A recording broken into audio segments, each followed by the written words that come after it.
آپ نے اخبارات میں پڑھا ہوگا یا موبائل پر دیکھا ہوگا کہ ایک مدرسے سے پڑھا ہوا بچہ اور IAS افسر بنا ہوا ہے.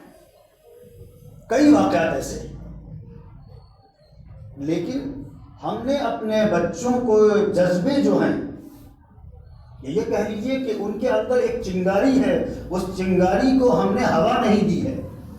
اسے ابھارو. تمہیں یہ بننا ہے، کچھ بھی کرو یہ بننا ہے تمہیں. تم بہترین قسم کے حافظ بھی بنو، بہترین قسم کے عالم بھی بنو، لیکن ساتھ ساتھ میں تم بہترین انجینئر بنو. اور انجینئر بنو اس لیے کہ آگے چل کے امت محمدیہ صلی اللہ علیہ وسلم کی خدمت کرو، تاکہ اس کے اوپر جب نازک وقت اور گھڑی آئے تو اس وقت تم سینہ سپر ہو کے کھڑے ہو جاؤ کہ یہ کام ہم کریں گے. تم علاج نہیں کرو گے تو ہمارے اندر یہ افراد موجود ہیں، ہم تمہارا بھی کریں گے، ان کا بھی کریں گے. لیکن ہم نے تو نہیں سوچا. ہم نے تو اپنے ادارے برباد کیے ہیں. صرف ایک فرد برباد نہیں کرتا ہے، پورا معاشرہ مل کے برباد کرتا ہے. جب ادارے کی ضروریات پوری نہیں ہوں گی، ان کو فیسیں نہیں دی جائیں گی، آج کھلا ہے کل بند ہو جائے گا. ہمیں اپنی عیاشی کے لیے بہت ہمارے پاس مال ہے، لیکن بچے کی فیس ادا کرنے کے لیے ہمارے پاس کوئی مال نہیں. چاہتے ہیں کہ کہیں خیراتی ادارہ مل جائے وہاں پڑھاؤں گا. اللہ نے ہمیں اور آپ کو خیرات کھانے کے لیے نہیں بنایا ہے، خیرات دینے کے لیے بنایا ہے.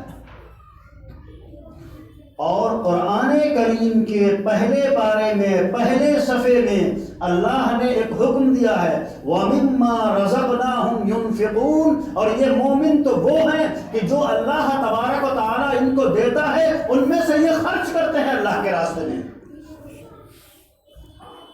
یہ مومنین کی شان بتائی گئی ہے.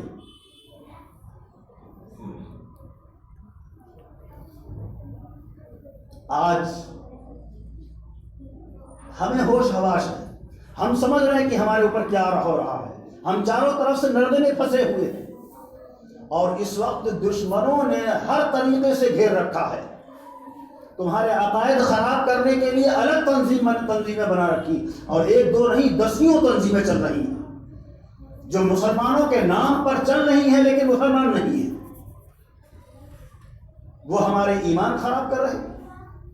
کچھ تنظیمیں ایسی بنائی گئی جو ہماری بہو بیٹیوں کے اوپر نظر رکھے ہوئے ہیں.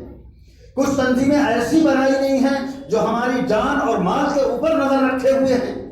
چاروں طرف سے آج امت مسلمہ نرغے میں ہے، اور شاید اس سے زیادہ غافل کوئی قوم ہو نہیں سکتی جتنے غافل آج ہم ہیں.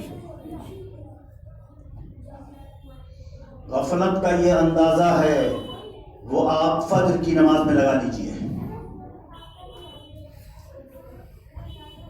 میں نے جمعے میں ایک بات کہی تھی، یہاں بھی عرض کر دوں، ہو سکتا کل جس وقت کفر و شرک کی نعرے بازی ہو رہی ہو، اس وقت آپ لوگ اللہ تبارک و تعالیٰ کی یہ دی ہوئی مسجدوں کو اتنا بھر دو کہ لوگ شرم کرنے لگے کہ بھائی ہماری مسجد تو چھوٹی پڑ گئی آج. اور رب کے بارگاہ میں سجدہ ریز ہو کے رب کے قدموں میں ناک رگڑ کر اللہ سے معافی مانگو کہ اللہ ہم تیرے گھر کو بچا نہیں سکے، ہمارے اس جرم عظیم کو معاف کر دے. لیکن کل بھی میں نے کہا تھا کسی کے کان پر جوں نہیں لگے گی. وہی رفتار بے ڈھنگی جو پہلے تھی سو اب بھی ہے، اس میں کمی نہیں آئے گی، وہ اپنے طرف چلتی رہے گی.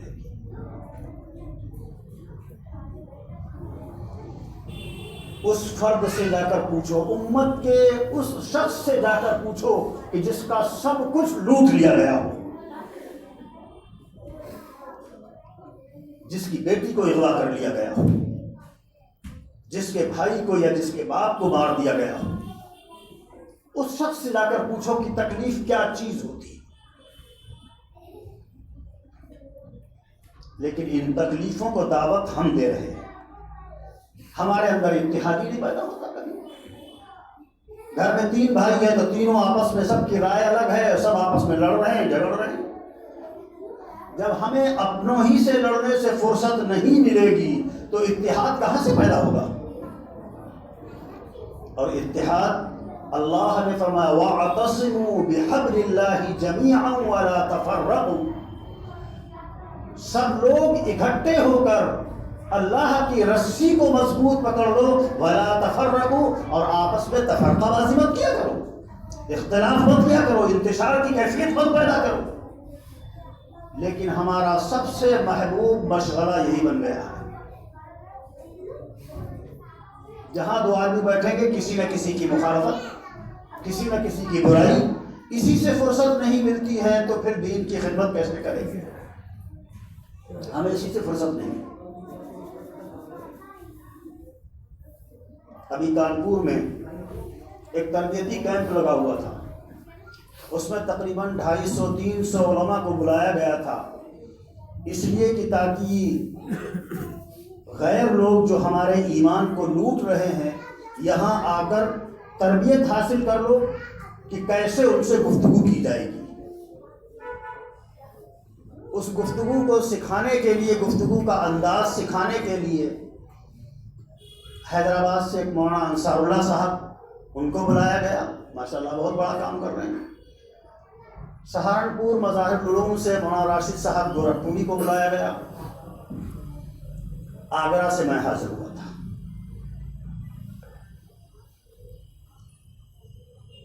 3 نشستیں سب کے ذمے تھی، 3 نشستیں ہمارے ذمے بھی تھیں۔ ایک نشست میں ایک فرقے کے خلاف مجھے دیا گیا تھا کہ اس کے بارے میں آپ بتائیں گے، اس کا تعارف کرائیں گے اور اس کے دلائل کا رد کیسے کیا جائے گا، یہ آپ بتائیں گے۔ ہمارا نوجوان بہت غور سے آج کل اس کو دیکھتا ہے ٹی وی پر، وہ فتنہ ہے گوہر شاہیت، لیکن اس فتنے سے اس نے اپنا یوٹیوب نہیں بنایا۔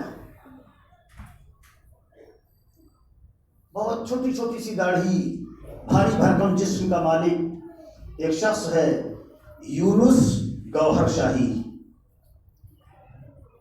یہ ریاض گوہر شاہی جس نے دعویٰ کیا تھا کہ میں مہدی ہوں، اور یہی دعویٰ نہیں تھا بلکہ یہ یونس جو آج کل اس کا پرچارک بنا ہوا ہے، جو اس کا سب سے بڑا پنڈت ہے، اس نے کہا کہ ایک دفعہ حضور گوہر شاہی نے میرے سر پر ہاتھ رکھا اور یہ کہا کہ چل تجھے روضہ اقدس کی ہم سیر کراتے ہیں، اللہ کے رسول صلی اللہ علیہ وسلم کی حجرہ مبارک کی سیر کراتے ہیں۔ اور کہا انہوں نے یہاں پاکستان بیٹھے بیٹھے ہمیں حجرہ رسول میں پہنچا دیا، اور میں نے دیکھا کہ مشکیدہ یہاں پر ٹنگا ہوا ہے، آپ کی تلوار یہاں پہ ٹنگی ہوئی ہے، ڈھال یہاں پہ ٹنگی ہوئی ہے، آپ ایسے بیٹھتے تھے ایسے۔ میں نے پورے حجرے کا معائنہ کیا اور آج تک میں یہ فیصلہ نہیں کر پایا ہوں کہ یہ میں نے خواب میں دیکھا ہے یا بیداری میں دیکھا ہے۔ آگے اور بڑھا اور کہنے لگا کہ میرے پیر و مرشد ریاض گوہر شاہی نے مجھے ایک دفعہ عرش پر پہنچا دیا، میں عرش پر جا کر بیٹھ گیا، اور بیٹھنے کے بعد میں ادب سے سر جھکائے بیٹھا تھا کہ پیچھے سے آواز آئی ذرا سر کو اٹھا کے تو دیکھ۔ میں نے سر اٹھا کے دیکھا تو کرسی پڑی ہوئی تھی اور کرسی پر ریاض گوہر شاہی ہمارے پیر بیٹھے ہوئے تھے۔ میں فوراً سجدے میں گر گیا ان کے پیروں میں۔ تھوڑی دیر میں آہٹ محسوس ہوئی کہ کوئی شخص اور پڑا ہوا ہے پیروں میں، تو وہ شخص جو گوہر شاہی کے پیروں میں پڑا ہوا تھا میرے علاوہ، اس نے یہ کہا کہ بھائی تمہیں معلوم نہیں، یہ تو رب الارباب ہیں، یہ تو رب کے رب ہیں، اللہ کے بھی معبود ہیں، اور میں جو پیروں میں پڑا ہوا ہوں میں رب ہوں، اللہ ہوں۔ ہمارا نوجوان خوب سنتا ہے۔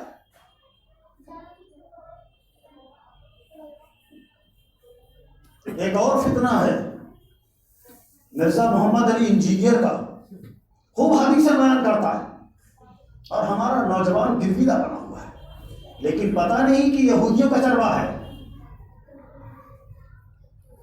تو بھائی ایمان بچانے کی فکر کرو، اور ہماری اور آپ کی ایک اچھی خاصی عمر گزر چکی ہے.